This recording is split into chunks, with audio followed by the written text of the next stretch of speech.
Hello and welcome to job Adda. प्यारे बच्चों, मैंने आपको बोला था कि मैं आपको YouTube पे कंप्लीट इंडिया की हिस्ट्री एक बार फिर से नए अंदाज में पढ़ाऊँगा। तो अभी वो वक्त आ चुका है कि मैं आपको हिस्ट्री स्टार्ट करने वाला हूँ। इससे पहले कि हम आगे बढ़ें तो मैं आपको बोलूँ, जो भी मैं यहाँ पे पढ़ाने वाला हूँ वो मैंने एक बार पहले भी पढ़ाया था, मगर अब थोड़े नए अंदाज के साथ पढ़ाऊँगा, अपडेटेड कंटेंट के साथ पढ़ाऊँगा। तो जो मैं स्लाइड यहाँ पे बना के लाया हूँ, आप पहली प्रायोरिटी कीजिएगा कि उसको लिखें। अगर आप बहुत ज़्यादा बिजी शेड्यूल है आपका, कोई काम कर रहे हैं, आप किसी स्कूल में पढ़ाते हैं, कोई शॉप में काम करते हैं, तो आपको ये जो मैंने लिखा है, मेरे हैंड रिटन नोट्स हैं, ये भी आपको मिल जाएंगे टेलीग्राम चैनल पे। तो ऐसे करके बच्चे लोगों, आप या तो प्रिंट निकालो या अपने हाथ से लिखो, मगर जो खुद लिखते हैं आप, उनका कोई अल्टरनेट नहीं होता, वो बेहतरीन अंदाज से पढ़ाई होती है, वही करनी चाहिए। अब देखिए, मैं बात कर रहा हूं हमारे कंट्री इंडिया की। हमारी कंट्री का नाम, हमारी कंट्री में आर्यंस लोग आए और हमारी कंट्री का नाम आर्यावर्त पड़ा। हमारी कंट्री का क्या नाम रखा? आर्यावर्त। किसने रखा? आर्यंस ने। और आर्यंस इंडिया में कहां से आए थे? आर्यंस इंडिया में आए थे सेंट्रल एशिया से। आर्यंस इंडिया में कहां से आए थे? सेंट्रल एशिया से। तो आर्यंस के बारे में आपको बताऊं, अलग अलग लोगों का अलग अलग आइडिया है। इंडिया में कुछ स्कॉलर्स लिखते हैं कि इंडिया में जो आर्यंस आए ये आर्कटिक सर्कल से आए। स्वामी दयानंद सरस्वती भी कभी कहीं लिखते हैं, और दादाबाई नौरोजी लिखते हैं कि इंडिया में आर्यंस आर्कटिक सर्कल से आए। अलग अलग स्कॉलर का इस पे अलग अलग आइडिया है, मगर एक हिस्टोरियन है, एक स्कॉलर हैं जिनका नाम है मैक्स मुलर। ये मैक्स मुलर कहते हैं कि इंडिया में आर्यन सेंट्रल एशिया से आए। इंडिया में आर्यन कहां से आए? सेंट्रल एशिया से। इसके अलावा हमारी कंट्री का नाम भारतवर्षा भी है। भारतवर्षा इंडिया का नाम कैसे पड़ा? महाभारता में शकुंतला के बेटे सम्राट भरत पे नाम पे रखा हुआ है महाभारता। महाभारता में शकुंतला के बेटे का नाम है सम्राट भरत। मैं साथ साथ में लिख भी रहा हूं, सम्राट भरत। ये मैं इसलिए लिख रहा हूं कि जरा रियल फील हूं चीजें, ताकि आप मेरे साथ साथ लिखते जाओ। इंडिया में महाभारता में शकुंतला के बेटे सम्राट भरत का नाम है। कहते हैं कि उनके नाम पे भरत नाम पड़ा है। ये हिंदू मिथोलॉजी कहती है कि ऐसे इंडिया का नाम पड़ा है। इसके अलावा प्यारे बच्चों, जैन मिथोलॉजी में 24 गुरु बताए गए हैं। इन गुरुज को बोला जाता है तीर्थंकारज। क्या बोलते हैं? तीर्थंकार। इन तीर्थंकार में से 24 गुरु को बोलते हैं तीर्थंकारज, और इन तीर्थंकार में से पहले तीर्थंकार हैं, उनका नाम है ऋषभदेव। एसएससी का क्वेश्चन है ये। बताओ पहले गुरु का क्या नाम है? जैन मिथोलॉजी के 24 तीर्थंकार में से पहले तीर्थंकार का नाम क्या है? तो इनका नाम है ऋषभदेव। ऋषभदेव के बाद ऋषभदेव के बेटे का नाम, एक का नाम है भरत और एक का नाम है गुप्तेश्वर।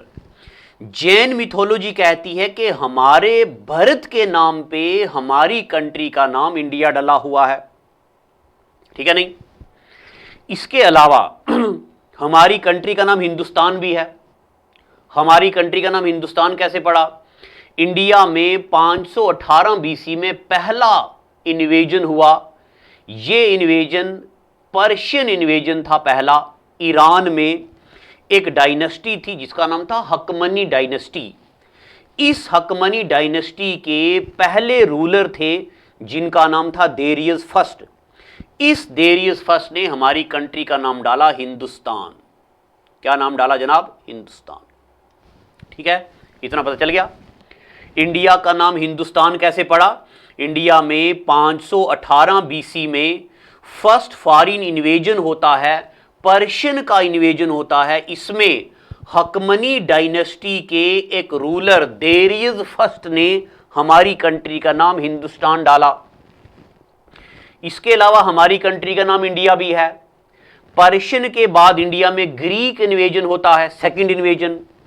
इसमें ग्रीक में से एक जगह है मैकेडोनिया, ग्रीक में एक जगह है मैकेडोनिया। मैकेडोनिया में राजा फिलिप के बेटे का नाम है अलेक्जेंडर द ग्रेट। क्या फिलिप में, मैकेडोनिया में राजा फिलिप के बेटे अलेक्जेंडर ग्रेट ने नाम डाला इंडस। और ये जो इंडस है, ये बंदा तो ग्रीक है मगर ये पर्शियन वर्ड का, पर्शियन लैंग्वेज का वर्ड है।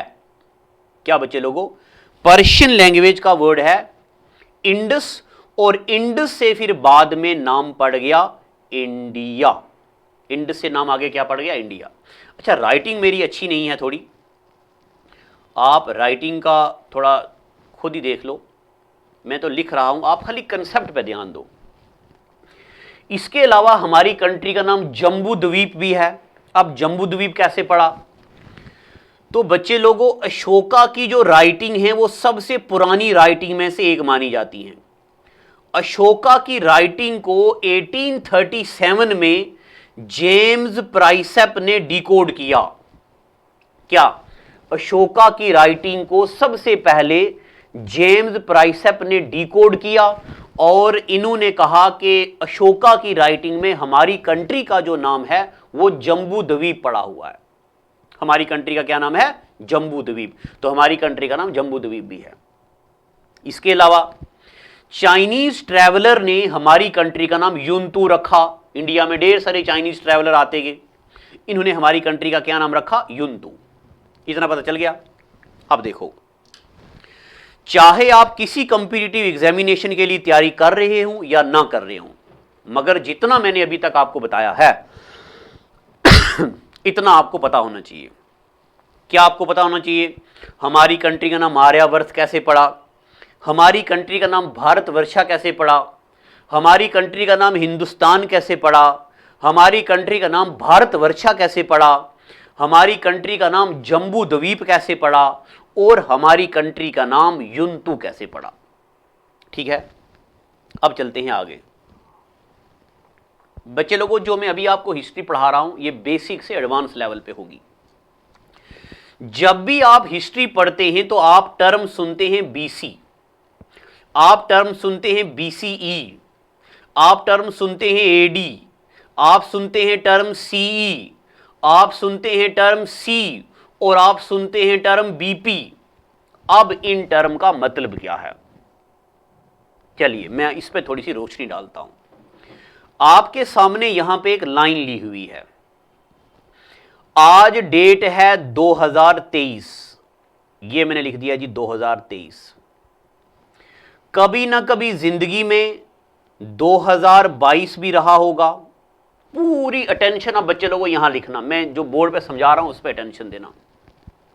कभी ना कभी जिंदगी में 2022 भी रहा होगा, कभी ना कभी जिंदगी में 2000 भी रहा होगा, कभी ना कभी जिंदगी में 1000 भी रहा होगा, और कभी ना कभी जिंदगी में 100 भी रहा होगा, कभी ना कभी जिंदगी में 0 भी रहा होगा।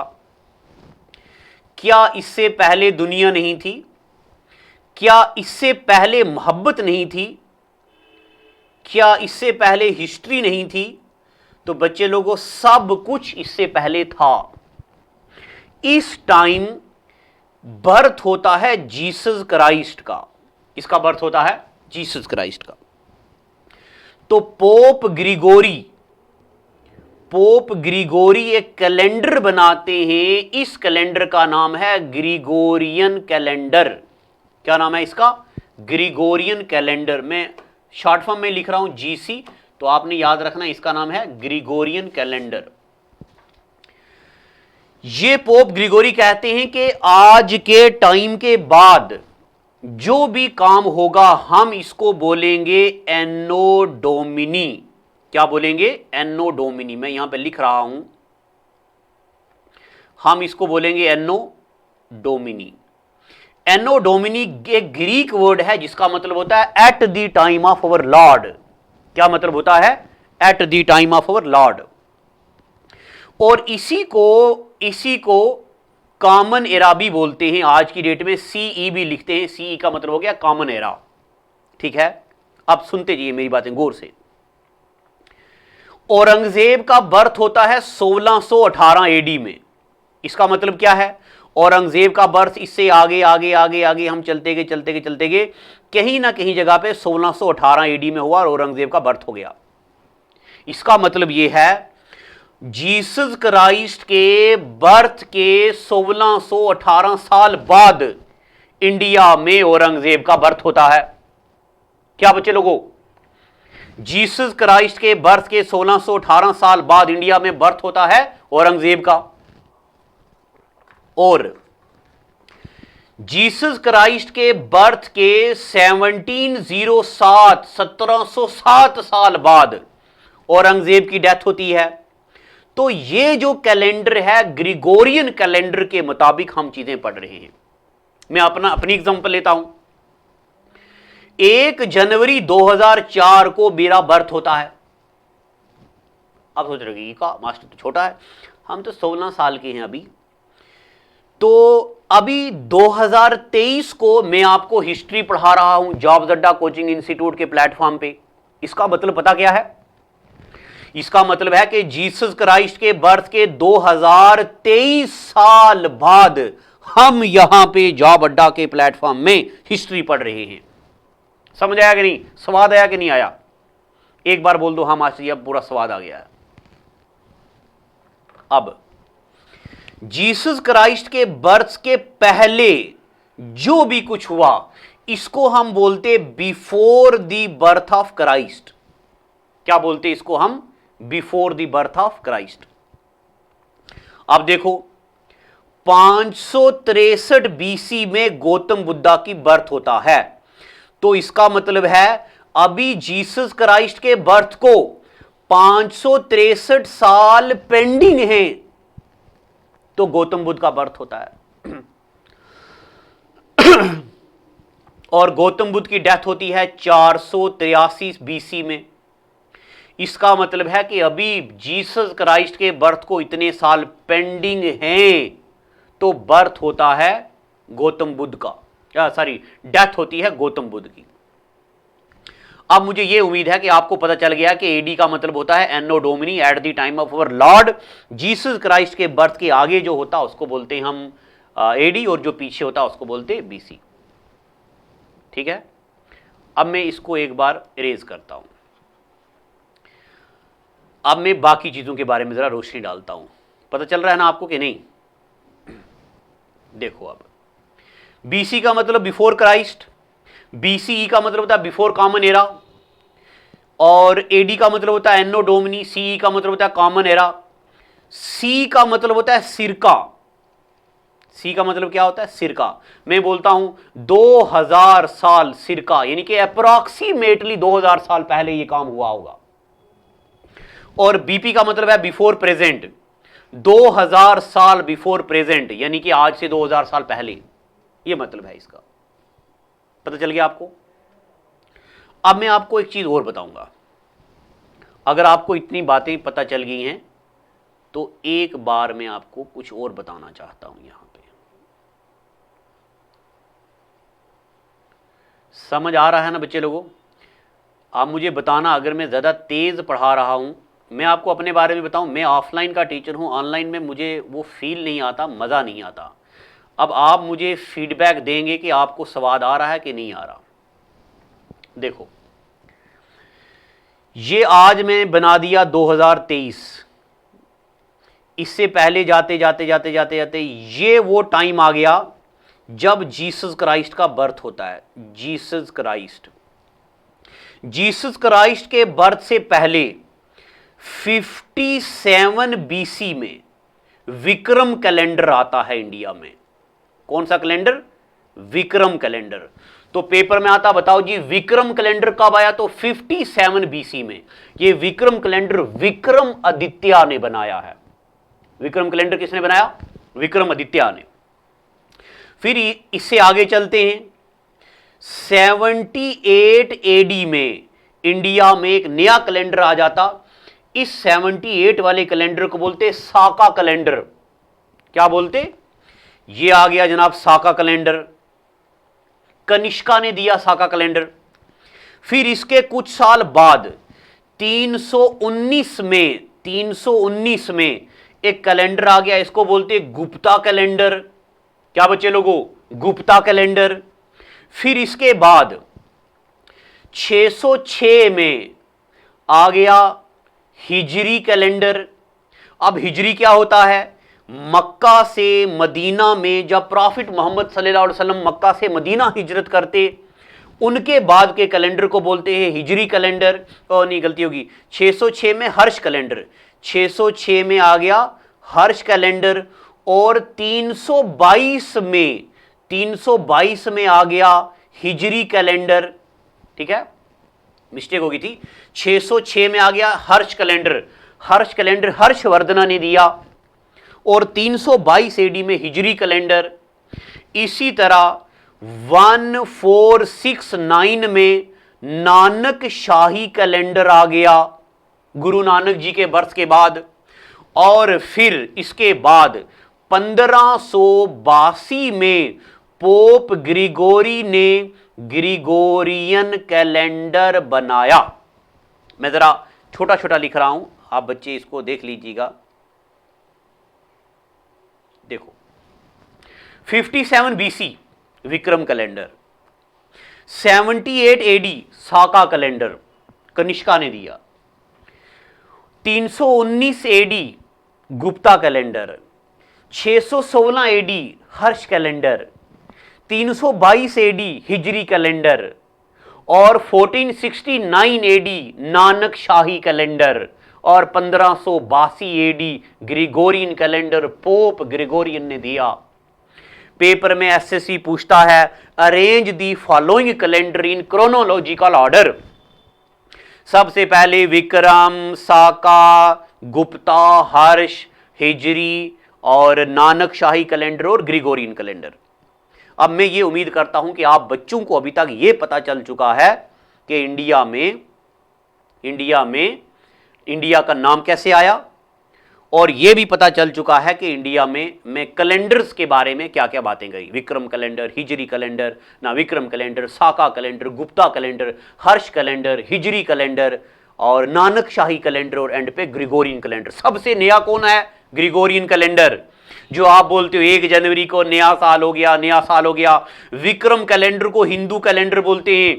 इंडिया में हिंदू धर्म का कैलेंडर विक्रम कैलेंडर है, मुस्लिम का कैलेंडर हिजरी कैलेंडर है। अलग अलग लोगों ने अलग अलग कैलेंडर निकाले, तो हम एज ए इंडियन हमें विक्रम कैलेंडर को मानना है, जो कि हमारा पहला, इंडिया के मुताबिक पहला मतलब विक्रम कैलेंडर है हमारा। और विक्रम कैलेंडर का पहला महीना है, पहले महीने को बोलते हैं क्या बोलते हैं? चैत्र। पहले महीने को बोलते चैत्र। और जब चैत्र लगता है तो पहली चैत्र को बोलते नवरात्रि आ गई है। होती कि नहीं? पूजा होती है, नवरात्रि आ गई है। तो बताओ जी, विक्रम कैलेंडर के मुताबिक पहला महीना कौन सा है? चैत्र है। तो पहली चैत्र को क्या बोलते हैं? नवरात्रि बोलते हैं। अब अंग्रेजी के हिसाब से चैत्र कब आता है? तो ये 15 मार्च से लेके 15 अप्रैल के बीच आता है। अब जैसे जैसे मैं आगे पढ़ाऊंगा मैं आपको बताऊंगा विक्रम कैलेंडर को ग्रिगोरियन में कैसे कन्वर्ट करते हैं, साका को ग्रिगोरियन में कैसे कन्वर्ट करते हैं, गुप्ता को ग्रिगोरियन में कैसे कन्वर्ट करते हैं, हर्ष को ग्रिगोरियन में कैसे कन्वर्ट करते हैं। ठीक है, जरा मैं शायद आपको नहीं दिख रहा हूं तो मैं थोड़ा सा हट जाता हूं। अब देखो, तो मैं हट गया हूं, और अब आप अच्छे से देख लो। तो 1582 में ग्रिगोरियन कैलेंडर आ गया, फिर उसके बाद नानक शाही कैलेंडर आ गया। अब सब आपको स्क्रीन पे दिख रहा होगा, ठीक है कि नहीं? अब प्यारे बच्चों, मैं चाहता हूं कि प्योरली काम की बात करी जाए, टू दी पॉइंट। जो भी मैं ये सीरीज बनाने वाला हूं प्यारे बच्चों, इसमें नॉलेज को मैं ठूस ठूस के भरा हुआ हूं, बढ़िया अंदाज में पढ़ाएंगे। अगले एपिसोड में मैं आपको पढ़ाऊंगा इंडिया में, देखो अब अगले एपिसोड में मैं आपको पढ़ाऊंगा इंडिया में ये इंडिया में हिस्ट्री के सोर्सेस क्या क्या हैं? आर्कियोलॉजिकल सोर्स है, लिटरेरी सोर्स है, फॉरेन ट्रैवलर्स, आर्कियोलॉजिकल में पढ़ाऊंगा fossil, inscription, monument, coin, statue, seal और ऐसे अलग अलग करके पढ़ाऊंगा। अब इसका मतलब क्या है, सुनते जाओ। हमारे घर के पास कोई मोहतरमा है, कोई मैडम है, कोई अंकल हैं, कोई आंटी हैं, वो बोलते हैं हमारे घर के पास एक अंकल हैं जो मुंह खोलते हैं, आ करते हैं और अपने मुंह से आग निकालते हैं। क्या उनकी बात को हम सच मानेंगे? क्या उनकी बात को हिस्ट्री मानेंगे? अब आप में से ही को बच्चा जो पढ़ रहा है तो बोल रहा होगा जनाब मेरे दादाजी यहां रखते थे नारियल और ऐसे करके तोड़ देते थे, बाजू अपना, नारियल नहीं। इतने बहुत बड़े महान हस्ती हुए हैं हम। तो आप मेरी बात सुनिए, आपकी बातों को हिस्ट्री नहीं माना जाएगा जब तक आपकी बातें आर्कियोलॉजिकल सोर्स से, जब तक आपकी बातें लिटरेरी सोर्स से, जब तक आपकी बातें फॉरेन ट्रैवलर से साबित ना हो जाएं, तब तक हम बोलेंगे कि आपकी बातें हिस्ट्री नहीं हैं। अगले एपिसोड में बताऊंगा आर्कियोलॉजिकल का क्या मतलब होता, लिटरेरी का क्या मतलब होता, फॉरेन ट्रैवलर का क्या मतलब होता। अब एक बात शायद आप सोच रहे होंगे कि मास्टर जी आर्कियोलॉजिकल को तो ठीक है, अगले एपिसोड में आप पढ़ाओगे, हमें समझ आ जाएगा। लिटरेरी सोर्स का भी ठीक है जी, आप पढ़ाओगे लिटरेचर क्या क्या हमें पता चल जाएगा। मगर इंडिया के बंधु का नाम क्यों नहीं लिया, इंडियन ट्रैवलर का नाम क्यों लिया, फॉरेन ट्रैवलर का नाम क्यों लिया? तो मैं आपको बताता हूं। मान लो आप में से कोई बंदा है जो हम मेरे सामने, जो आप जो वीडियो देख रहे हो, ये बच्चा जो मेरे सामने वीडियो देख रहा है, मैं इसको बोलता हूं बच्चे अपने खानदान के बारे में कुछ 10 लाइनें लिखो। तो आप पहली लाइन लिखोगे मैं जम्मू के रॉयल क्लास फैमिली से बिलोंग करता हूं। दूसरी लाइन लिखोगे जनाब जब तक नरेंद्र मोदी जी मेरे घर में फोन नहीं करें वो खाना नहीं खाते। तीसरी लाइन लिखेंगे पूरा जम्मू कश्मीर मेरा हुआ करता था, मैंने गुलाब सिंह को, मेरे परदादा ने गुलाब सिंह को गिफ्ट कर दिया। पांचवी लाइन लिखेंगे मेरे पास ये लंबी लंबी फड़ फेंकेंगे, आप लंबा लंबा फेंकेंगे। तो क्या इन बातों को हिस्ट्री माना जाएगा? जब तक आप पे कोई दूसरा बंदा रिसर्च ना करे। जब फॉरेन ट्रैवलर आएंगे ना, वो सर्च करेंगे क्या वाकया ये बंदा जो बात बोल रहा है ये सही है या लंबी लंबी फेंक रहा है। इसलिए फॉरेन ट्रैवलर्स की बातों को ज्यादा ऑथेंटिक सोर्स माना गया है इंडिया में हिस्ट्री का सोर्स लिखने के लिए। हाँ, मगर एक एक्सेप्शन है। इंडिया में एक बंदा आया था जिसका नाम था अल बैरूनी। मैं आपको पढ़ाऊंगा इंडिया में अल बैरूनी आए मोहम्मद गजनी के टाइम। सब इंस्पेक्टर 2022 का क्वेश्चन है, जेकेपी सब इंस्पेक्टर 2022। इंडिया में मोहम्मद गजनी किसके टाइम, अल बैरूनी किसके टाइम आए? मोहम्मद गजनी के टाइम। अल बैरूनी ने हिंदुस्तान की इतनी तारीफ की और एक किताब लिखी किताबुल हिंद। क्या किताब लिखी? किताबुल हिंद। इस किताब में हिंदुस्तान की तारीफ करी, इसलिए अल बैरूनी को बोला गया फादर ऑफ इंडोलॉजी। क्या बोला गया? Father of Indology. Who is known as father of Indology? Al Biruni. किताबुल हिंद किताब किसने लिखी? अल बैरूनी ने। अल बैरूनी इंडिया में किसके टाइम आया? मोहम्मद गजनी के टाइम। अगले एपिसोड में जब मैं फॉरेन ट्रैवलर पढ़ाऊंगा, मैं आपको पढ़ाऊंगा चाणक्य का अर्थशास्त्र, मैगजीनीस का इंडिका, पतंजलि का महाभाष्य, विष्णु शर्मा की पंचतंत्रा की किताबें, और उसके बाद में आपको ढेर सारी किताबों के नाम पढ़ाऊंगा। मैं आपको बताऊंगा कालिदास का मेघदूत, जूनियर स्टैंडर्ड 2022 का क्वेश्चन, कालिदास का मालविक अग्निमित्रम, विशाखा दत्त का मुद्रा राक्षा, भानु भट्ट का हर्षहरिता, और किताबें लिखी कुल्हाना की राय तरंगिनी, और किताब लिखी गई कालिदास का मालविक अग्निमित्रम, और किताब लिखी गई अमोघा वर्षा का कवि राजमर्ग, और किताब लिखी गई अमर सिन्हा का अमरकोश, और किताब लिखी गई पाणिनि की अष्टदई 8 चैप्टरों वाली संस्कृत किताब की ग्रामर, इब्ने बतूता का रहला, और अल बैरूनी की किताबुल हिंद, फाहीन ने लिखी किताब फऊ की, ह्यून सेंग ने लिखी किताब CU की। ये सब बातें हम अगले एपिसोड में पढ़ेंगे और मैं आपको पढ़ाऊंगा हिस्ट्री का आर्कियोलॉजिकल सोर्स क्या हैं, हिस्ट्री के नॉन रिलीजियस सोर्स क्या हैं, और जितने मैंने किताबों के नाम लिखे ये आपके सामने हैं, और फॉरेन ट्रैवलर्स के नाम पढ़ेंगे हम। ऐसे करके अगले एपिसोड में मैं आपको ये सारी बातें बेहतरीन अंदाज में पढ़ाऊंगा। और एक बार फिर से बता दूं, अगर लिखोगे तो नंबर 1 चीज़ है, नंबर 1। अगर लिखोगे नहीं तो मेरे टेलीग्राम चैनल का नाम है, मैं लिख रहा हूं, study with study with Ashiq Lone, इस टेलीग्राम चैनल पे हिस्ट्री का पीडीएफ डला हुआ है और मेरा नंबर है 7006845597। कोई भी डाउट होगा तो जब भी आपको प्यारे बच्चों कोई डाउट होगा आप सिर्फ फोन करना, व्हाट्सएप करना, आपकी हेल्प की जाएगी। ठीक है, नंबर एक बार फिर से मैं यहां लिख रहा हूं 7006845597, ये मेरा फोन नंबर है।